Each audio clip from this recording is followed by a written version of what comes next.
Hi. When I was growing up, I spent a lot of time thinking about where I was in the world. And that gave me the privilege of understanding what it meant to move through a landscape. It also gave me the privilege of having a bird's eye view. And at some point, maps became very important to me because I recognized that they could give me a context to where I was in relationship to everything else. Maps could give me an overall perspective with an aerial landscape of a specific location, and with a street map, I could find myself in that location by following specific directions. It allowed me to have a definitive answer to the question, where am I? Now, at some point, I started to think a lot about where I fit in socially and emotionally. And my questions about maps and mapping began to evolve. I wondered if there were maps in the world that could help me find my place, where were the maps that would help me find myself internally? Now, at some point in all of this curiosity, I realized that being a voracious observer and a pretty independent learner with intense interests was not particularly suited to where or how I was spending my learning time. By the time I hit 10th grade, I had a sense of self and a sense of place that suggested that school for me was a kind of waiting room. I was bored, I was anxious, and I was frustrated. And what I really wanted was to be in the world, exploring my interests and my passions. Now, sometime in my 20s, I discovered the work of Mihai Csikszentmihalyi, and he was studying what happens to people when they invest in something that completely engrosses them. And he discovered why learning in this way feels so good to us. He discovered that having a sense of meaning and purpose in the work that we did, having our emotions and our skill sets being perfectly matched so that it allowed us to feel really wonderful at the end of it all. Oh, sorry, forgot to tell you something important here. This map actually allowed me to find that sense of self in myself. It gave me an understanding of why having meaning and purpose in my life really, really hit me in a profound way. And I realized that other people had that too. It also didn't occur to me what was happening when we were out of flow in that map. But I had this map, and it gave me a sense of self. So now, neuroscience is giving us some really interesting maps about the way our brain works. And this is part of a brain map, which I'm going to discuss with you in two networks. This first network is the social network, and it's really important for emotional self-awareness, social thinking, creativity, and openness to new ideas.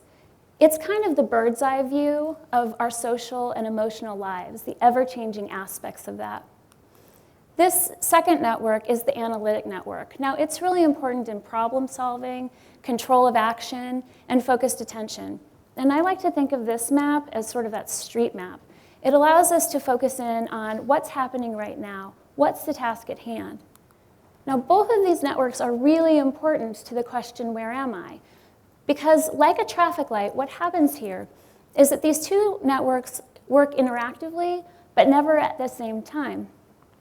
So when you have that big idea, you're in the social network.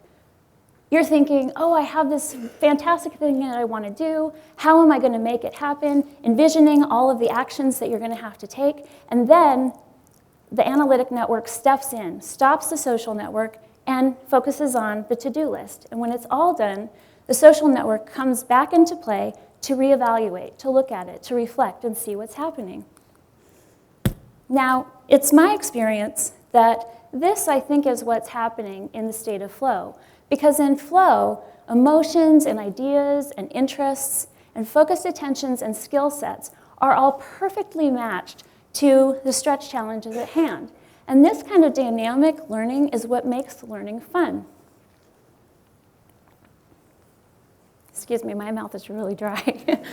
And in this state, what happens is we're triggering all kinds of great things And that allows us to want to come back to learning more because it triggers the pleasure center in our brains. We want more fun in our learning.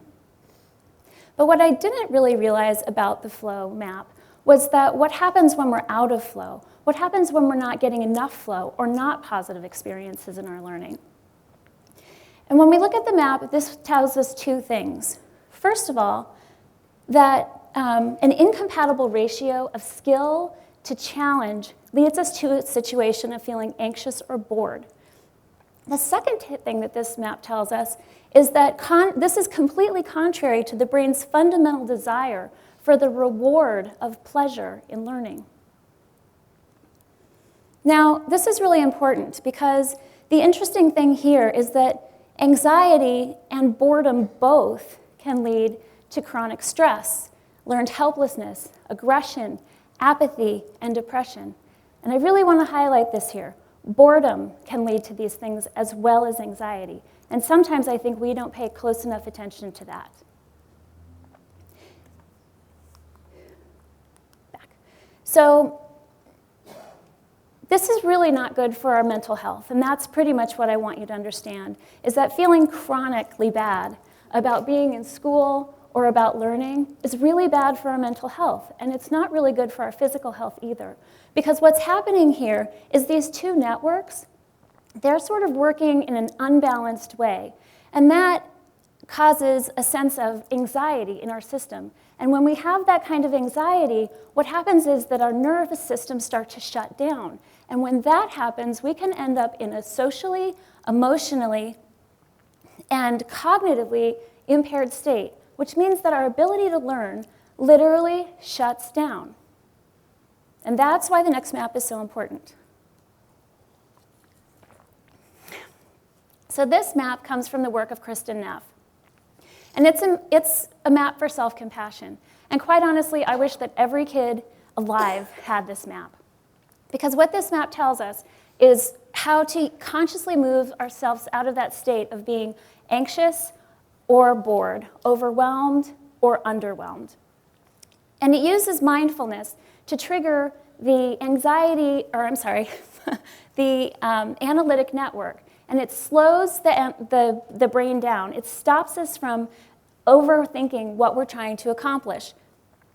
And in doing that, it gives the brain time to rest and recover emotionally. And when we do that, we're able to reflect and come back and treat ourselves with self-kindness. And this is what this map tells us, is that we need to treat ourselves with self-kindness instead of criticism, because criticism is a form of rejection, and rejection is perceived as a threat. And threat is what that original shutting down of our nervous system is triggered by. The third thing that is in this map is our understanding that we need to be connected to common humanity, which means that we need to recognize that other people suffer too. There's some really interesting research by a man named Richard Boyatzis, and his research shows that having positive and resonant relationships are really important to our growth and learning because they help us to negotiate those times of being in a threat state. So developing self-compassion also gives us a sense of understanding our own common humanity. We understand that other people suffer too. So having a map for self-compassion is really important in moments of negative stress when we're feeling them. But it's also really important that we have a map for recovery, a map for getting ourselves through an unfulfilling job or an overtaxing job or being bored or anxious at school all day.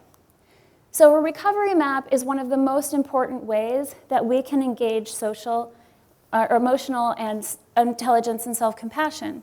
Because by mapping our day and looking at where we've spent our time and energy that day, we will be able to tell where, it will give you a definitive answer to where you are.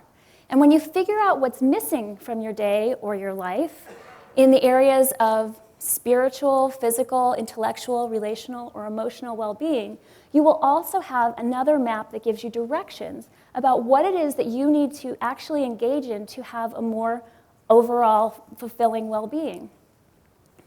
Now, there are many maps that you can engage to figure out your overall well-being. But this map, which is developed by Tal Ben-Shahar, is my favorite, because in using it, there are some things that I discovered for myself. First, that learning and creativity are at the center of my overall well-being. The word I is at the center of SPIRE. I am at the center of my experience and well-being, in ideas and in imagination and in interest and ingenuity and in putting it all together. And those are all really important characteristics of flow, of emotional intelligence, and of intellectual well-being. Now, we all need to find areas that we are drawn to, that we gravitate towards, areas that give us great meaning and purpose in our lives, because it's in those areas that we will also likely find our own greatest potential of learning. And when we develop a kind of presence about our social and emotional awareness in this way, we have something critical to offer as parents and teachers and leaders, a kind of presence for our children in what they're focusing on. So, maps are really important in our lives. And what I propose for you is when you leave this room today, you find a map and you put it in a primary location of your life, and you use it as a reminder to practice self-compassion and emotional intelligence. Because if you do, you might find that you have a completely new bird's eye view, or that you have new directions that help you get yourself or someone else to a location where you feel like you have great meaning and purpose, and so do they. Thank you.